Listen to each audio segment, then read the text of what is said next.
Hello student, आज के इस वीडियो में क्लास 10th के हिस्ट्री का चैप्टर नंबर फर्स्ट यूरोप में राष्ट्रवाद उदय और विकास के अति लघुतरीय प्रश्नों का उत्तर करेंगे, जिसमें 1 से लेकर के 8 तक जो क्वेश्चन दिए गए हैं इन सभी का उत्तर आज के इस वीडियो में हम लोग कवर करने वाले हैं। और भी इसके अति लघुतरीय के बाद लघुतरीय दीर्घोत्तरीय का वीडियो आप लोगों को प्रोवाइड कराया जाएगा, तो आप लोग चैनल पे बने रहिए। इसका पीडीएफ भी आपको डिस्क्रिप्शन में दे दिया जाएगा, जहां से आप इसको पीडीएफ के माध्यम से भी इसको लिख सकते हैं। तो चलिए फटाफट से बढ़ते हैं अपने क्वेश्चन की तरफ। फर्स्ट क्वेश्चन कहता है, अंसर्ट रेनन ने राष्ट्रवाद को किस रूप में परिभाषित किया है। जो अंसर्ट रेनन है वो एक बहुत बड़ा दार्शनिक है यहाँ पे, ठीक है। आप जब पढ़े होंगे तो इनके बारे में थोड़ा सा जाने होंगे। अगर आप लोग नहीं जानते हैं तो हम इसका वन शॉट वीडियो लाएंगे, जो आपके लिए इस चैप्टर को बहुत ज्यादा कह सकते हैं आपको कवर कर देगा। आप एक बार उस वीडियो को देख लीजिएगा तो आपका ये पूरा चैप्टर कवर हो जाएगा, ठीक है। तो इन्होंने राष्ट्रवाद की क्या परिभाषा दी है ये आपसे पूछा है। तो हमने यहाँ पे लिखा है कि अंसर्ट रेनन ने राष्ट्रवाद को एक राष्ट्र, एक बड़ी और व्यापक एकता के रूप में परिभाषित किया है। तो इस तरीके से आपको यहाँ पे आंसर लिखना है। इसका क्वेश्चन नंबर 2 में कहता है कि वियना कांग्रेस में फ्रांस के किस राजवंश की पूर्ण स्थापना की गई थी। सबसे पहले आप लोग कमेंट सेक्शन में ये बताइएगा कि वियना कांग्रेस की स्थापना कब की गई थी, ठीक है। अगर आप लोग पढ़े होंगे तो इसका जवाब जरूर दीजिएगा कि वियना कांग्रेस की स्थापना कब की गई है, ठीक है। तो उत्तर में हमने लिखा है बुर्बो राजवंश की स्थापना की गई थी वियना कांग्रेस में, फ्रांस में, ठीक है। वियना कांग्रेस में फ्रांस में जो राजवंश था बुर्बो राजवंश, इसकी पूर्ण स्थापना, यानी पूर्ण स्थापना करने का मतलब है दोबारा से यानी फिर से इसकी स्थापना की गई थी। अब क्वेश्चन नंबर 3 पे आइए। क्वेश्चन नंबर 3 कहता है कि जर्मन राइन महासंघ की स्थापना किसने की। जर्मन राइन महासंघ की स्थापना किसने की। तो इसका उत्तर हो जाएगा नेपोलियन। नेपोलियन का एक और नाम यहाँ पे आप लोगों को आएगा नेपोलियन बोनापार्ट। तो आप लोग दोनों चीज को ध्यान रखिएगा, नेपोलियन बोनापार्ट, ठीक है। अब बढ़ते क्वेश्चन नंबर 4 पे। क्वेश्चन नंबर 4 कहता है कि चार्टिस्ट आंदोलन किस देश में हुआ। चार्टिस्ट आंदोलन किस देश में हुआ। तो इसका उत्तर हो जाएगा चार्टिस्ट आंदोलन जो हुआ था वो इंग्लैंड में हुआ था। तो इसका उत्तर इंग्लैंड हो जाएगा। अब बढ़ते आगे के क्वेश्चन नंबर 5, जिसमें कहता है कि 1832 का संसदीय सुधार अधिनियम किस देश में पारित किया गया था। तो 1832 का जो संसदीय सुधार अधिनियम था बच्चों, वो आपका इंग्लैंड में पारित किया गया था, ठीक है। तो इसका उत्तर हो जाएगा इंग्लैंड। अब बढ़ते आगे क्वेश्चन नंबर 6 में कहता है कि मेटरनिख कौन था। यूरोपीय इतिहास में वह क्यों विख्यात है। देखिए ऐसे क्वेश्चन आपका अति लघुतरीय का नहीं है, लेकिन आपके बुक में दिया गया है। ऐसे जो क्वेश्चन होंगे वो या तो लघुतरीय में आ जाएंगे, ठीक है, लेकिन आपके बुक में दिया है लघुतरीय।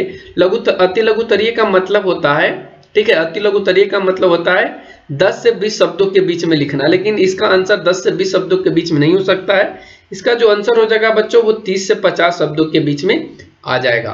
तो इसलिए यहाँ पे हमने यहाँ इस तरीके से लिखा है कि मेटरनिख ऑस्ट्रिया का चांसलर था। चांसलर का मतलब आप समझ पा रहे होंगे चांसलर किसे कहा जाता है, ठीक है। अगर आप लोग नहीं जानते हैं तो हम इसके बारे में आपको समझाएंगे जब वन शॉट वीडियो लाएंगे।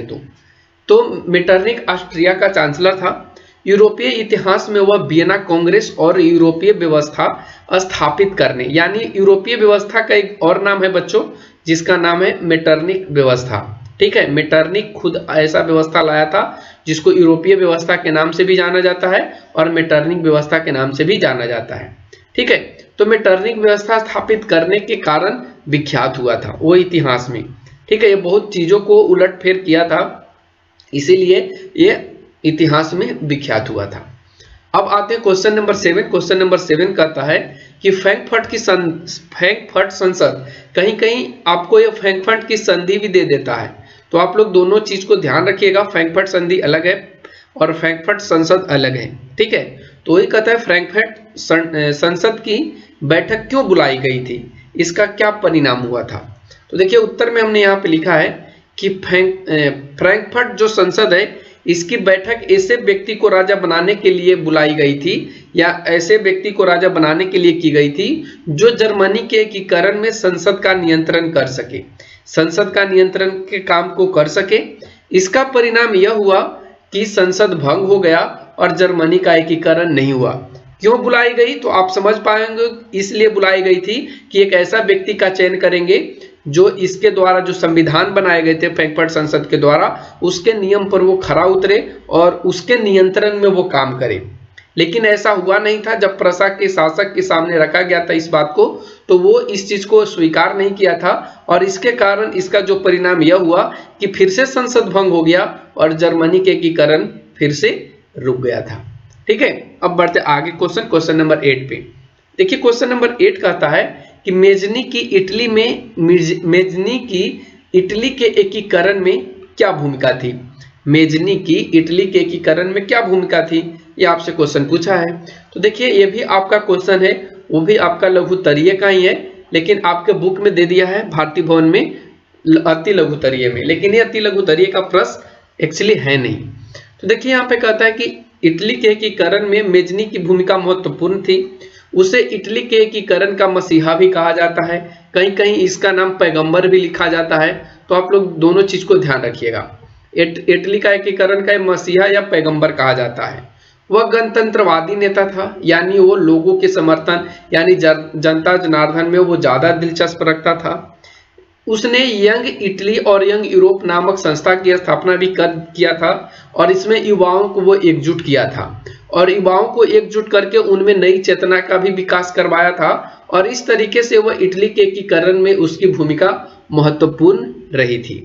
तो इस तरीके से हम यहाँ पे क्वेश्चन नंबर 8 को भी क्लियर कर पाए और आप लोगों को बता दें कि आपके जो बुक है इसमें आपका क्वेश्चन यहाँ पे 8 ही दिया है।